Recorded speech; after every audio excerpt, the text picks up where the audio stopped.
thank you very much for joining us. My name is Mark Sneider. I'm owner-president of RSW US, and this is our first in a series of thought leader interviews.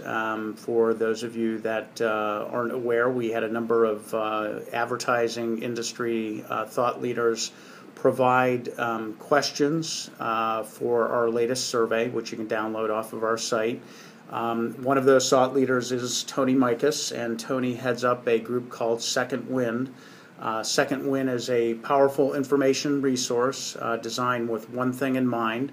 That's helping smaller and mid-sized advertising agencies, design firms, and related businesses to do better. Their goal is to help agencies be stronger, faster, smarter, and more creative, and ready for anything that comes their way. And not just ready to defend their position against competitors, but ready to outmaneuver them, out-strategize them, and out-service them. Second Wind can definitely take them to the next level. And if interested, Tony can be reached via his site, which is secondwindonline.com. I've known Tony for quite a while, good number of years. Met him as I was starting RSW, and really appreciate your time today, Tony, and all the contributions you've helped make to our business. So thanks again for the time today. Thank you. Pleasure's mine. Why don't we go ahead and jump right into it? There were a number of questions that were asked in our survey that you had provided, and there were in one of the questions, there were a majority of agencies in our survey responding to one question that where they said that their new business team was led by the principal or the head of the agency. Can you comment on whether you think this is the best way for mid to smaller size agencies to be running their new business, and if so, why?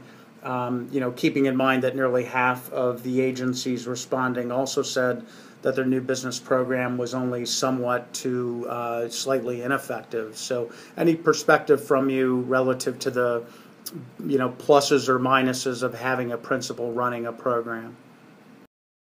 Well, I think that principals have a certain amount of gravitas about them when they make a call. So if you're the leader of a firm and you're making a call to a potential prospect, that must mean that you think they're important. So that's a good reason for a principal to lead or be involved very early on. Understanding that principals have other responsibilities in many cases. In some cases, they're just largely account service people, only at a higher level. In other cases, they're being creative directors, and still in other cases, they're being somewhat administrative because they've chosen to be that way. But I'm suggesting that new business is a team effort, and that the team effort involves interested people throughout the agency that can work through a pipeline document on a regular basis, and take responsibilities for some ongoing contacts or for some fulfillment of things that we've said that we'll fulfill for the prospect. But I like it when a principal says, my job here is to lead in for new business, hunt it, close it, and win it. And then I make sure that it's properly handed off to a really strong daily service person. That would be my ideal. Yeah. Anything applies, Mark, but that would be my ideal. What do you think is most limiting as it relates to principals and their effectiveness at running new business? I don't know. It's hard to say. Yeah. Perhaps most principals are too deeply involved in account service. Okay. And haven't been able to pass that ball off. So consequently, they're so busy working in the business that they forget to work on the business. That's from the old book, The E-Myth.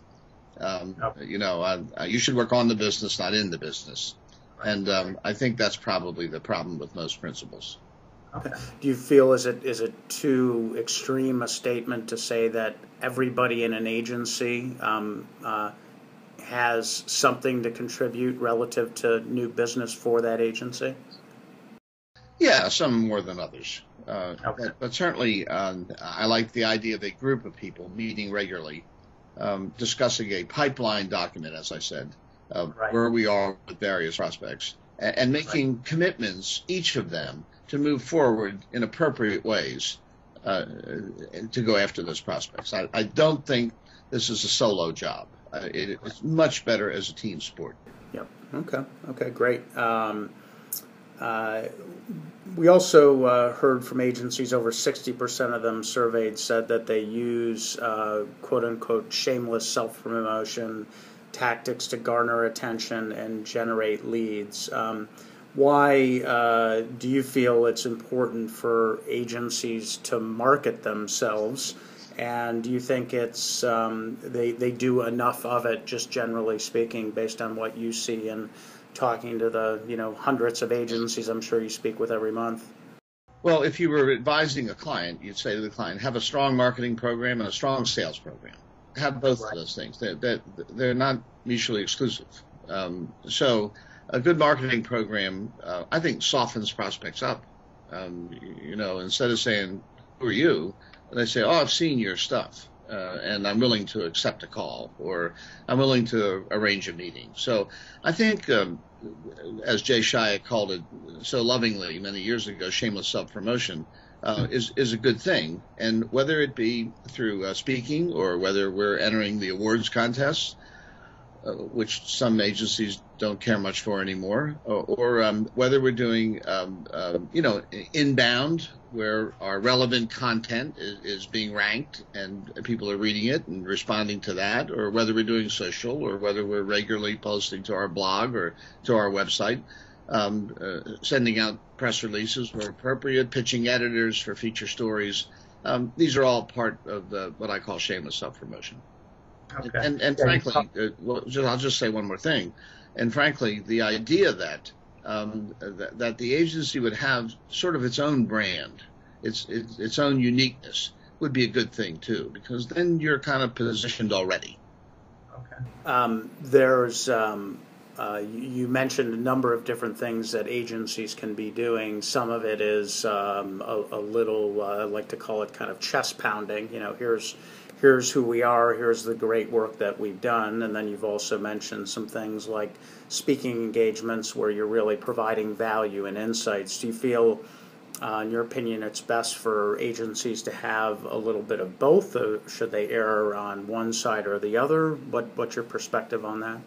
It's hard to say. I think that you take opportunities when they arise, and all the opportunities arise at one point or another. I mean, after having spent my life in the agency business, I built Second Wind from scratch, people weren't knocking at our door right away. I can assure you of that. But because people had asked me to speak, and because I was writing things, and because the web came about, and there I was showing up on organic search. And, all that stuff leads people to say, oh, that guy knows what he's talking about. So I think it's a great way to get yourself set up. It does not take the place of a selling effort, however. Yeah. You still got to go out and tackle the prospect. Yep, absolutely. Okay.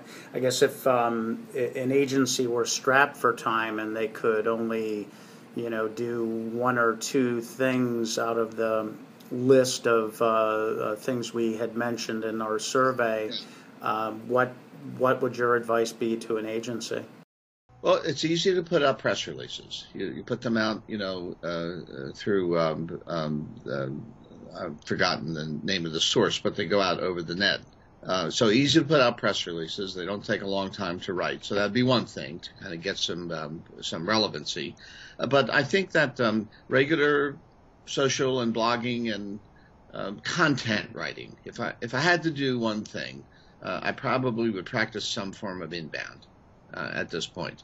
Of course, I could line up any number of things like we talked about, but inbound is sort of organic to what I'm doing every day. I can sit at my desk, I can post to my blog, I can get stuff on my site, I can use tools like HubSpot to kind of optimize all that, and all of a sudden I'm appearing when prospects are looking at things. You talk to a lot of agencies every day. if you had to lay a percentage down on the percentage of agencies that are doing shameless self promotion, or just maybe just blogging, what percent would you say of the mid to small size agencies that you're speaking to are doing that? I would say that in good times, like we have started heading back to. I mean, now that's not true in every agency, but I mean we are pretty much recovered from the 2008 recession. That those agencies that are left, I'd say that probably 40% of them have some commitment to writing and posting and blogging and tweeting and doing all those kinds of social things. So 40%, 60% don't. Okay. But as times get better and they get busier, all this stuff drops off the wall.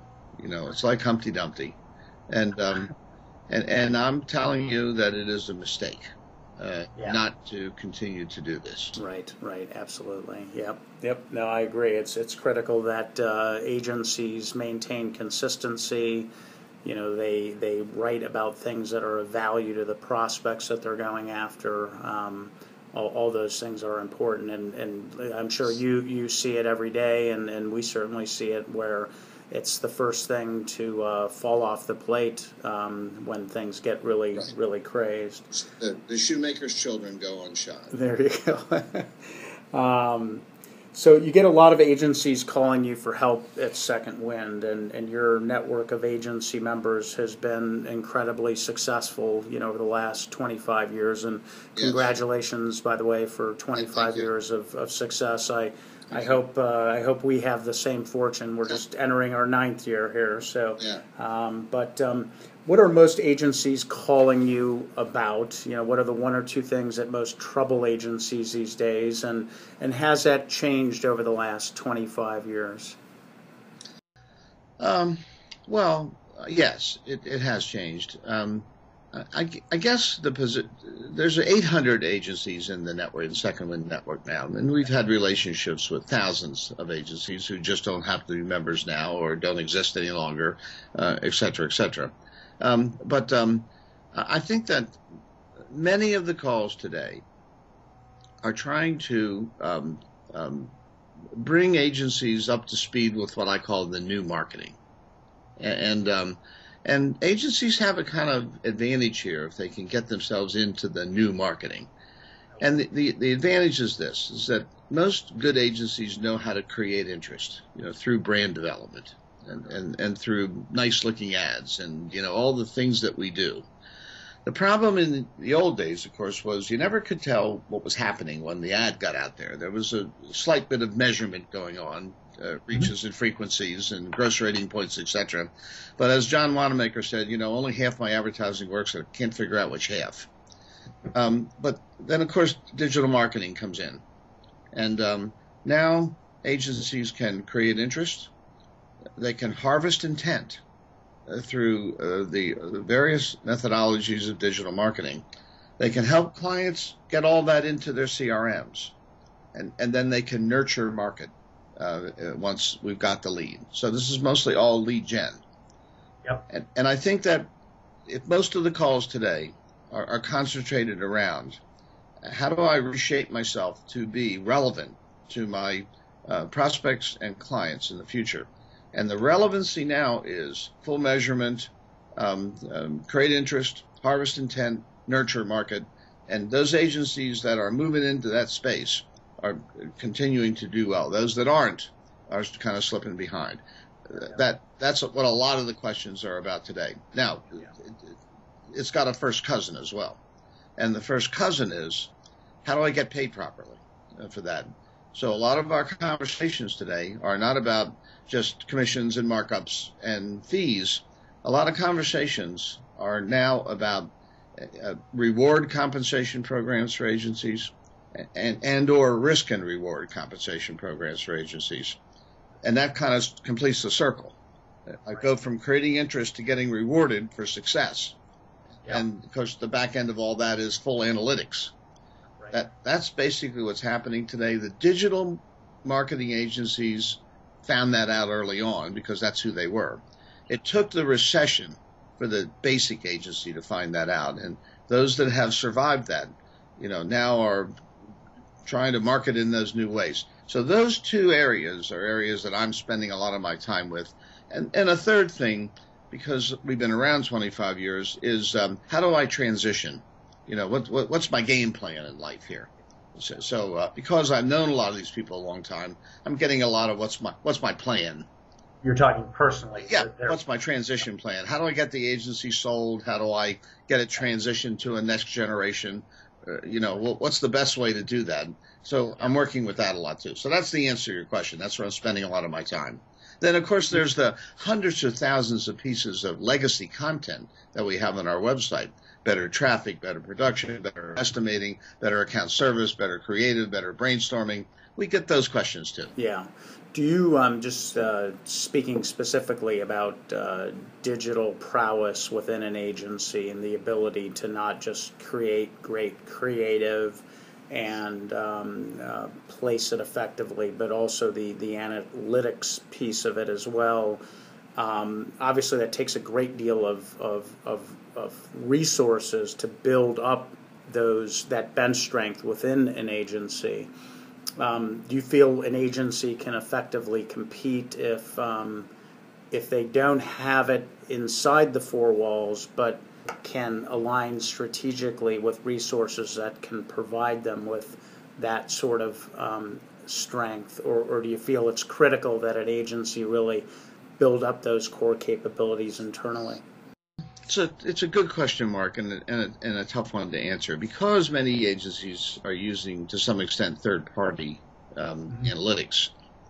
It would be very difficult for an agency to kind of build their own analytic programs. Sure, Having said that, there's a ton of big data out there. The question for 2014 will not be the availability of analytical data, but how to visualize it properly and what to use of what's out there. So I think that should become an internal skill.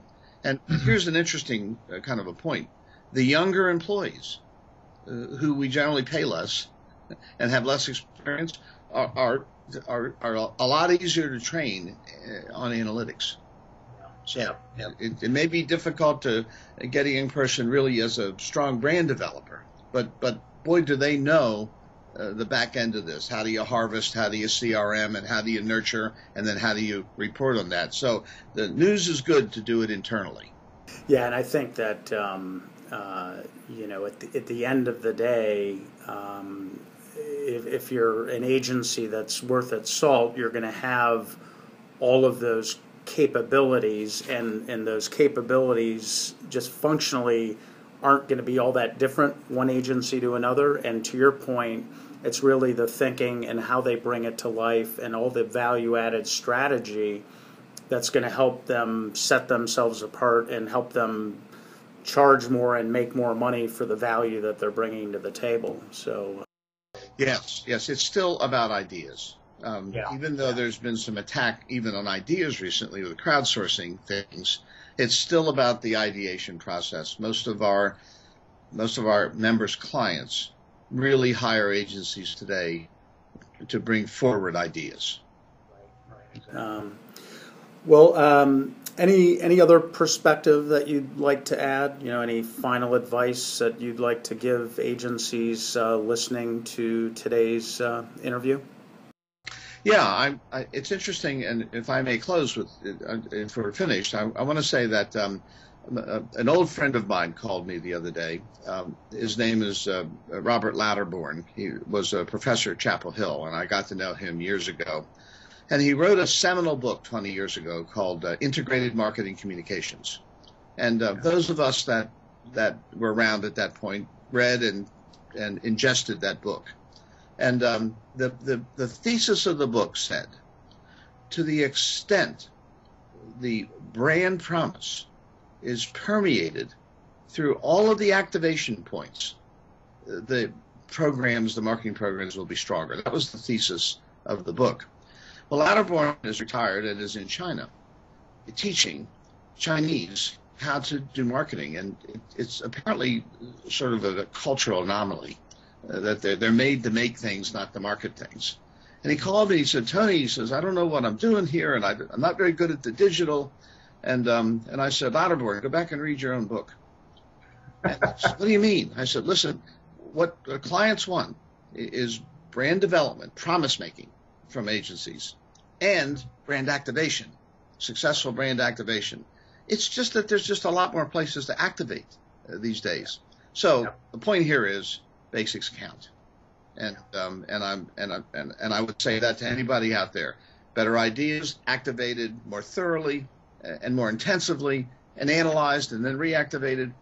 You'll always have a seat at the table with clients who are absolutely and positively looking for lift. Yep, absolutely. Yeah, that's great. It's great perspective, and you know, it's only just gotten, same principle to your point, just gotten a little bit more complex today than it was, 20, 25 years ago.